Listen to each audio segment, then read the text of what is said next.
안녕하십니까. 자, 지금부터 원테이크로 쭉 설명을 할 건데, 프롬프트 읽는 거하고 대본 써놓고 하는 거하고 차원이 달라요. 저 주식 라텔은 모든 것을 바로 머릿속에서 여러분들께 바로 꺼내드리는 그런 방송을 하고 있습니다. 자, 오늘 방송 내용은 뭐냐면 삼성전자를 안 갖고 있어서 SK 하이닉스를 안 갖고 있어서 포모 현상에 시달리는 분들이 꼭 보셨으면 좋겠다라는 그런 생각을 하고 있고요. 삼성전자 신규 주주이거나 SK 하이닉스 주주들도 무조건 봐야 되는 영상이라고 저는 생각을 하고 있습니다. 자, 지금부터 얘기해 드릴 것은 좀 불편한 부분들이 있을 수 있어요. 여러분들한테 저는 바다 이야기를 권장하지 않습니다. 여러분들은 주식을 해야 되는 부분이지 바다 이야기 혹은 로또처럼 잭팟이 터지는 걸 원하는 그런 행위를 해서는 안 된다라고 저는 계속 말씀을 드리고 있어요. 자, 삼성전자가 지금 30만 원 터치하고 27만 3,500원 요렇게 종가가 내려왔는데 삼성전자 지금 뭐 50만 원 간다. 그다음에 하이닉스 뭐 300만 원 간다. 이런 얘기가 계속 들리고 있죠. 그리고 연금 국민연금에서 50조 원을 벌었다. 이런 뉴스도 나오고 있습니다. 근데 국민연금이 50조 원을 벌었어도 확정 수익을 내야 내가 직접 매도를 하고 확정을 해야지 그 돈이 번 거지. 지금까지 쌓여 있는 수익금은 그렇게 된다라고 이해를 하시면 되겠습니다. 그럼 곧 뭐 어떻게 하겠습니까? 그 국민연금이 매도할 수도 있겠구나라고 보시는 그런 합리적인 시각을 가지시기 바라겠습니다. 자, 삼성전자 주가가 계속 올라가고 있는데 삼성전자 SK 하이닉스는요.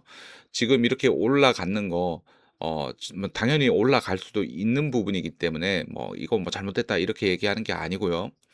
자, HBM을 공급을 할 수 있는 그 회사가 전 세계에 딱 두 곳 남아 있는 겁니다. 하이닉스와 삼성전자. 그리고 지금 반도체 미국에서 만들고 있는 마이크론 같은 경우에도 HBM 공급에 나서고 있는 부분이죠. 그리고 중국은 아직까지는 아니지만 중국은 그래도 그 어려운 상황에서도 AI 발전을 이뤄냈습니다. 자, 그런데 우리가 잘 생각해 봐야 되는 부분들이 있어요. 이게 AI 기업들이 사용을 하고 있는 게 HBM인데 HBM이 지금 어느 정도인가 이런 뉴스를 하나 가져왔는데 오픈 AI에서 이용자가 늘수록 적자가 쌓인다. 이런 얘기가 나오고 있습니다. 그래서 AI 학습에 95조 원 지출이 된다. 그다음에 데이터 서버 비용도 못 내고 있다. 혹은 또 그 오픈 AI가 18개월 내에 파산할 수도 있다. 이런 뉴스들이 계속 나오고 있어요. 적자가 그만큼 심하다는 얘기입니다. 자, 이렇게 적자가 심한 상태에서 과연 HBM4에 투자를 할 수 있겠는가라고 봤을 때 지금 쓰고 있는 데이터 센터 비용도 못 내고 있는데 어떻게 이 천문학적인 HBM4를 갖다가 하겠습니까? 그리고 투자자 입장에서 생각을 해보죠. 오픈 AI에 투자를 했던 투자자들 입장에서도 투자금 회수할 수 있는 그 길이 묘연해지고 있습니다. 오픈 AI가 이용자들이 엄청나게 늘어나서 그다음에 뭐 구독료를 받던 어떤 그 사업 모델이 대박이 나서 돈을 잘 벌고 있는 게 아니란 얘기예요. 지금은 서로 마이크로소프트의 그 윈도우처럼 시장 독점을 하기 위해서 천문학적 자금을 들여서 싸우고 있는데 오픈 AI가 그래도 제일 잘 나가는 회사인데도 불구하고 벌써 잡음이 들려온다라는 것은 굉장히 여러분들이 생각을 해 보셔야 된다. AI 거품론과 그다음에 AI 버블 붕괴론에 대해서 여러분들이 경계를 하셔야 된다라는 거 다시 한번 더 말씀을 드리고 자, 구글의 제미나이는 좀 다를 수 있어요. 구글 같은 경우에는 유튜브를 통해서 충분히 학습할 수 있는 데이터도 많고 하다 보니까 AI 부분에서 가장 기대되는 기업은 구글입니다. 자, 그런데 어찌 됐든 오픈 AI가 선보였던 신기술 플러스 이때까지 혁신들 이런 것들을 보면 대단하다고 생각하는데 이런 회사가 적자에서 못 벗어나고 있는데 신규로 HBM4로 이루어진 데이터 센터를 건립을 할 수 있겠는가라고 본다 그러면 약간 아니라고 보여지는 거죠. 자, 그러면 후발주자로 나가는 그런 데이터 센터만 운영을 하려고 하는 그런 기업체도 있을 거예요. 그래서 임대해 주고 사용 권한을 주고 이렇게 해서 거기서 인제 수익을 창출하는 그런 기업들이 있을 수 있겠지만 HBM4가 가지고 오기 전에 나오기 전에 이미 AI 발전은 끝났고 그다음에 하드웨어적인 그런 물리적인 발전보다는 소프트웨어 그다음에 알고리즘 최적화에 지금 들어가 있는 상태예요. 자, 이 상태에서 과연 '삼성전자가 5 0만 원 간다고 볼 수가 있겠는가.'라고 봤을 때 저는 회의적으로 봅니다. 그래서 여러분들한테 단언할 수 있는 것이 삼성전자 하이닉스 없어 가지고 저는 "이번 장에서 돈을 못 벌었어요." 하는 분들 있는데 삼성전자 갖고 있는 분들도 본인들이 뭐 평당가 6만 원, 9만 원 뭐 이렇게 하던 분들이 본전 오면 다 팔았거든요. 돈 번 사람 별로 없어요. 자, 지금 무지성으로 막 사고 있는데 국민연금이 언제 배신 때릴지 모릅니다.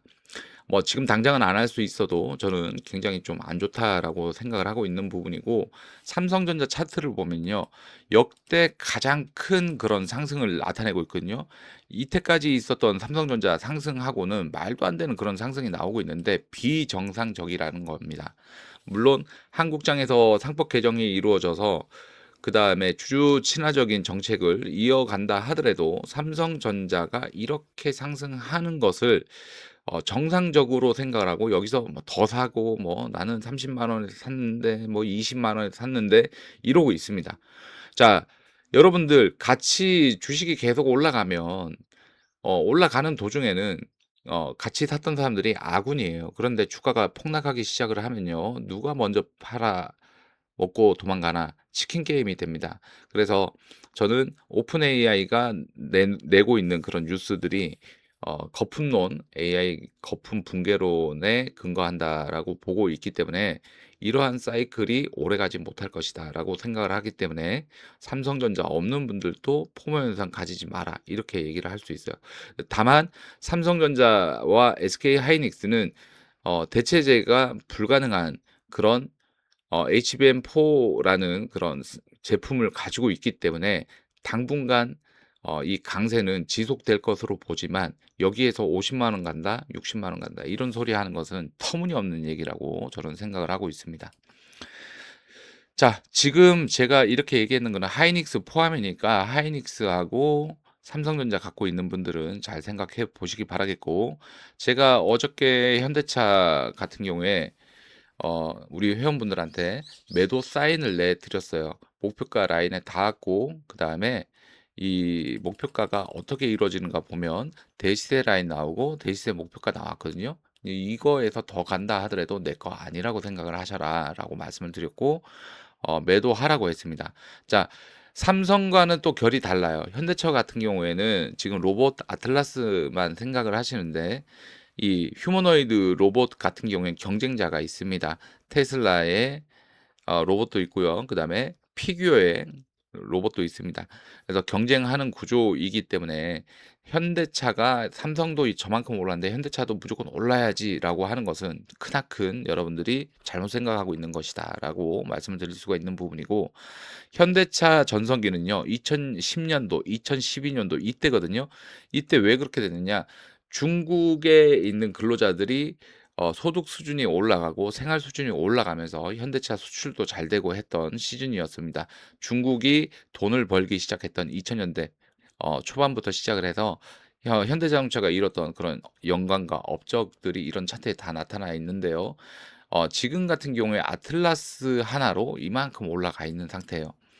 자, 그래서 자동차로 따진다 그러면 전 세계 시가총액 1 위는 테슬라고 테슬라는 전기차뿐만 아니라 여러 가지 사업을 하고 있고 그리고 테슬라 시가총액 1,000억의 의미도 따지고 보면 지금 일론 머스크에 투자한 돈이라는 것이 그게 테슬라 자체의 시가총액은 아니라고 여러분들은 보셔야 된다라는 거 다시 한번 말씀을 드리고 삼성과 하이닉스와 현대차는 조금 다르다. 현대차는 대체제가 분명히 있습니다. 그리고 지금 로봇 관련돼서 영상 공개된 것들 보면 뭐 택배 물류 분류하고 하는 부분인데 그것뿐만 아니라 우리가 휴머노이드 형상의 사람처럼 두 발로 걷고 이동하고 이거에 너무 혈안이 되어 있는데 관심을 갖고 있는데 실질적으로 산업 현장을 움직이는 그런 로봇들은요. 아틀라스처럼 막 그런 로봇이 아니에요. 그래서 협동 로봇이라고 하죠. 팔 하나 있고 팔 두 개 있고 뭐 이렇게 되는 로봇들도 굉장히 효율성을 극강으로 뽑아낼 수 있는 로봇이기 때문에 '아틀라스 하나만으로 현대차를 나는 지금 사겠다.' 이런 우는 어 저지르지 않았으면 좋겠다라는 말씀을 드립니다. 그리고 주가가 올랐을 때 좋은 뉴스가 나오는 거에 대해서 여러분들이 생각을 해 봐야 돼요. 부동산도 마찬가지고 주식도 마찬가지인데 어떤 가격이 막 올랐어. 올란 가격에서 좋은 뉴스가 막 나와요. 그럼 누구한테 하냐는 거예요. 신규로 매수하는 사람한테 유리하지는 않습니다. 왜? 이미 올랐기 때문에. 그럼 뭐 어떻게 됩니까? 결론은 갖고 있는 사람들한테 유리한 겁니다. 자, 지금도 어 뭐 현대차뿐만 아니라 삼성도 그렇고 갖고 있는 사람들의 영역이지 신규로 내가 저 사람들하고 같이 돈 벌었다는 소리 듣고 싶어서 "내가 삼성전자에 투자를 한다." 이거는 말도 안 되는 행위다라고 말씀을 드릴 수가 있는 부분이고, HBM 투자가 이제는 조금 더뎌질 수 있다라는 거 기억을 하시기 바라겠고, 로봇도 마찬가지다라는 거 말씀을 드리겠습니다. 우리가 제가 맨날 우리 회원분들한테 말씀드렸던 종목이 에코프로인데, 에코프로 보면서 여러분들이 진짜 생각을 해야 돼요. 자, 지금 보면 이게 망했다가 다시 살려준 종목이 되는 부분이지만, 이때 당시에만 하더라도 어떤 얘기가 있었냐면, 빠떼리 아저씨가 에코프로 이거 얘기를 하면서 무슨 얘기를 했냐면 "에코프로 무조건 사서 모으세요. 이거 떨어지면 더 사야 됩니다."라고 하면서, 이게 지금 가격대로는 이 고가가 3 0만 원으로 보이지만 액면 분할한 거기 때문에 5대 1로 한 거기 때문에 따지고 보면 150만 원이 넘는 자리예요. 157만 원 이렇게 찍었던 걸로 기억을 하고 있는데, 150만 원 찍고 이렇게 빠졌는데 공매도 탓을 하더니 "이걸 막 계속 사서 모아라." 이런 얘기를 하거든요. 대시세 목표가가 나오고 여기에서 브레이크가 걸린다라는 것은 세력들이 먹고 떠났다는 거죠. 자, 이때도 여러분들 잘 생각해 보셔야 돼요. 배터리 아저씨가 떨어지면 떨어질수록 더 많이 사서 모으세요. 계속 모으세요, 여러분들. 우리나라 배터리가 최고고 무조건 중국 배터리하고는 뭐 비교도 안 됩니다. "우리나라 배터리가 전 세계 무조건 1 등을 할 겁니다."라고 했는데 지금 어떻게 됐죠? 배터리 1 등은 중국의 CATL이 하고 있고, CATL이 "기술력이 떨어진다. 뭐 우리나라 배터리에 못 따라온다."라고 했지만, CATL은 지금 배터리 고속 충전 기술을 개발을 했던 게 뉴스에 나온 게 9분 만에 배터리를 완충하는 기술도 가지고 있다라고 나옵니다. 제가 이때도 제 영상 중에서 에코프로 사지 말라고, 포스코홀딩스 이런 거 하지 말라고 그때 경고하던 영상이 분명히 남아 있어요. 남아 있는데 보시면 제가 뭐라 그랬냐면, "가격 경쟁에서 가격 논란에서 자유로울 수 있는 것은 단 하나도 없다."라는 겁니다. 우리가 예를 들어서 네이버에서 2만 원에 파는 물건이 쿠팡에서 15,000원에 판매를 하고 있다라고 하면 바로 쿠팡 걸 사게 되는 부분이죠. 배터리도 마찬가지입니다. 자동차 업체에서는 뭐 한국산 배터리가 정교하고 뭐 튼튼하고 좋은 건 알겠어. 근데 가격이 비싸. 이러면 사업성이 떨어지는 부분이기 때문에 수익성 때문에라도 중국 걸 선택을 했고, 중국도 그걸 인식을 하고 한국산 배터리의 기술을 따라가려고 굉장히 많이 노력을 했기 때문에 구분 완충 기술이 나온 겁니다. 근데 이때 잘 생각해 보죠. 에코프로 샀던 사람들은 거의 배터리 아저씨 광신도가 되면서 어떻게 했느냐. 그때 당시에도 금양을 사고 막 이렇게 했거든요. 금양은 상장 폐지됐습니다. 자, "우리나라 배터리가 최고다."라는 얘기를 들었을 때도 주가는 이렇게 떨어지기 시작을 하고 쭉 밀려 버립니다. 여러분들, 이게 제가 없는 걸 갖다 끼워 맞추는 게 아니고 실제로 일어난 일을 여러분들한테 표현을 하는 거거든요. 자, 그리고 나서 액면 분할을 하다 보니까 요 가격대, 이 천장 라인 있잖아요. 1 1 8천원 나오는데 요 세력 목표가 검은색 점점점 나오죠. 이 라인에 오니까 어떻게 됩니까? 주가가 더 이상 못 올라가고 떨어지는 게, 여기서는 그렇게 되고 요 천장 라인 찍고 요 빠지는 모습이 나오고 있습니다. 자, 지금 같은 경우에도 여러분들이 이걸 보면서 어떤 생각을 해야 되냐면, '영원한 것은 없다.'라는 것을 기억을 하셔야 돼요. 이거 에코프로 올라가기 전에 뭐 이게 수정주가니까 이게 대략 한 뭐 6만 원, 5만 원 하던 것들이 150만 원까지 올라가다 보니까 여러분들이 '와, 진짜 저런 걸 투자를 해야지.'라고 하는데, 막상 여러분들 그 소중한 시드가 딱 들어가면요. 내가 1,000만 원 투자했는데 시드가 이게 불어나 1,000,000원이 됐어. 그래 1,000,000원이 내가 벌었어요. 2,000,000원이 됐어. 매도하고 싶어서 못 살아요. 그러니까 이런 것들을 바라지 말라라는 걸 말씀을 드리고 싶습니다. 그리고 이런 것들을 볼 때도 여러분들이 공부를 통해서 '내가 이걸 어떻게 하면 가져갈 수 있을까?'라는 생각을 하셔야 되는 부분인데, 그거는 인제 계좌 운용법인데 요거 살짝 말씀을 드리면, 여러분들이 갖고 있는 종목을 목표가에서 내가 1,000,000원 투자를 했어. 근데 이 종목이 100% 올랐어. 그러면 원금만 회수하는 거예요. 1,000,000원만 회수를 하고 나머지는 남겨 놓습니다.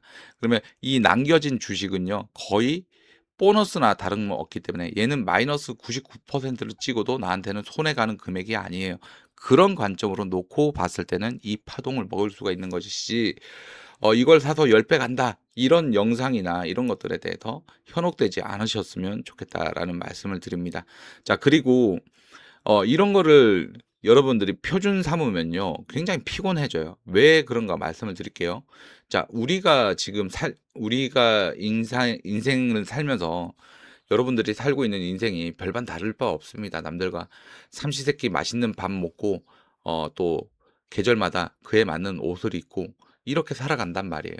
그러고 있는데 여러분들이 뭐 "아 이거는 재미없는 인생이다."라고 얘기를 하고 있는데, 그 인생이 재미없는 인생이 아니라 아주 소중한 인생이라는 겁니다.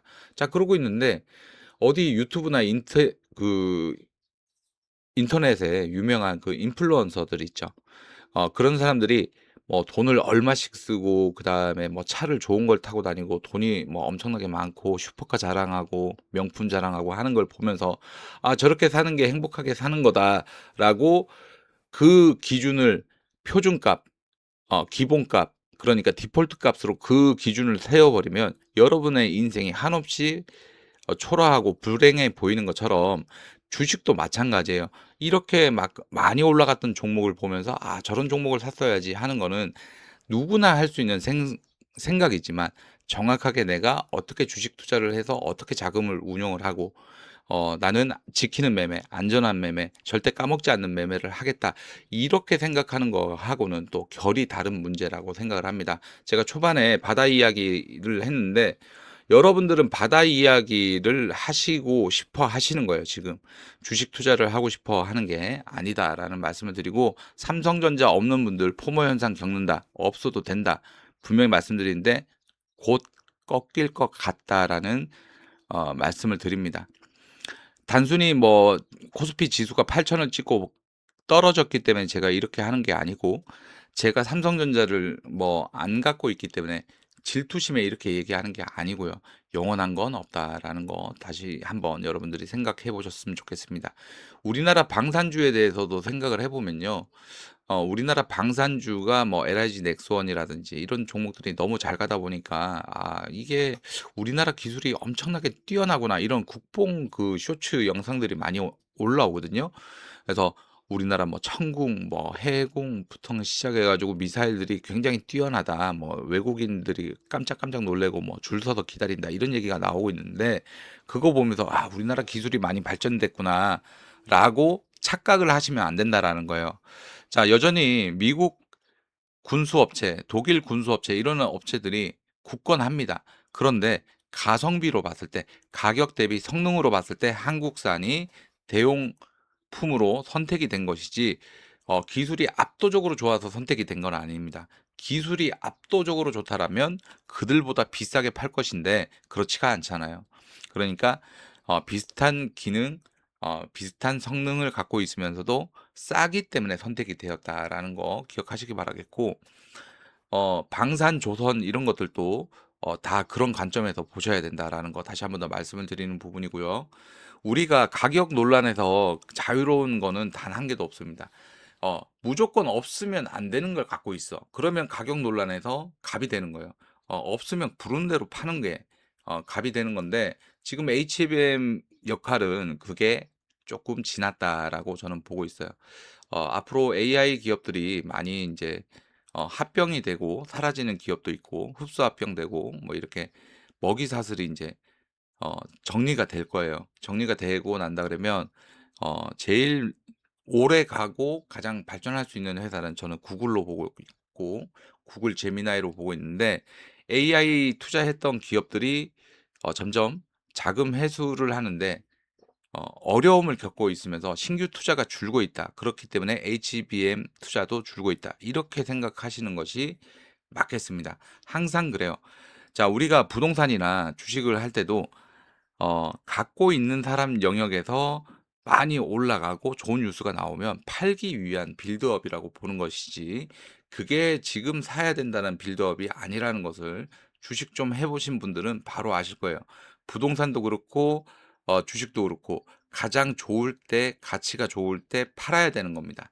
자, 더 가더라도 '내 거 아니다.'라고 생각을 하고 여러분들 순수하게 '나는 어느 정도 계획을 해서 어느 정도 수익을 봤다.'라고 하면 거기에서 빠져나올 수 있어야 된다라는 거 다시 한번 더 말씀을 드리는 부분이고요. 그다음에 모든 종목은 주가가 상승을 할 때도 이 세력들이 움직이는 그런 단위가 있거든요. 단위가 있는데, 이렇게 뭐 에코프로처럼 10배 올라가고 삼성처럼 5배 올라가고 이런 거를 여러분들이 기본값으로 잡으면 불행해질 수 있다라는 거 다시 한번 더 말씀을 드리고, 제가 GS건설 얘기를 좀 해 보도록 할게요. GS건설 같은 경우에도 뭐 대우건설도 그렇고 건설주들이 많이 올라가고 했는데, 이 목표가 달성을 하면요 주가가 떨어지게 되어 있습니다. 자, 그런데 어디서 사야 되겠느냐 보면은, 거래량 동반하면서 눌러줬을 때 이때가 맥점인 것이고, 아니면 아예 이 5월 달에 이 생성됐던 이 출발 라인, 이 라인을 돌파를 해 주고 눌러줬을 때, 이럴 때가 맥점인 것이지, 이걸 갖다 지금 뭐 GS건설 뭐 좋다고 하니까 들어가는 거 절대 안 된다라는 거 말씀을 드리고, 제가 또 바이오 종목을 또 설명을 드리면서 말씀을 드릴게요. 아까도 말씀드렸지만 가격 논란에서 자유로운 것은 단 한 종목도 없다라고 말씀을 드렸지만, 바이오 회사에서 만드는 신약이 전 세계에서 누구도 못 만든 약을 혼자서 독자 개발했다라고 하면, 그 가격은 진짜 시장에서 부르는 게 값이기 때문에 엄청나게 올라갑니다. 그거 제외하고 나머지 것들은요, 가격 논쟁에서 자유로울 수 있는 종목들은 단 한 개도 없다라는 거 기억하시기 바라겠습니다. 제가 지금 원테이크로 말씀을 드렸는데 대략 한 22분 정도 되는 것 같아요. 지금 녹화를 하고 있는데 그 어떤 대본이나 이런 것들이 없습니다. 여러분들한테 전달 드릴 수 있는 내용은 뭐냐면, 주식은 여러분들이 정확하게 본인의 기준을 가지고 매매를 해야 된다라는 내용으로 말씀을 드린 부분이고, 그 내용을 가지고 여러분들이 바다 이야기처럼 도박성 매매를 하는 게 아니고, 정확하게 내가 어디에서 사고 어디에서 팔고 하는 것들을 연구를 해야 된다. 남들이 좋다 좋다 할 때는 팔기 좋다라는 얘기지 사기 좋다라는 얘기가 아니라는 거 기억하시기 바라겠습니다. 영상 여기서 마치도록 할게요.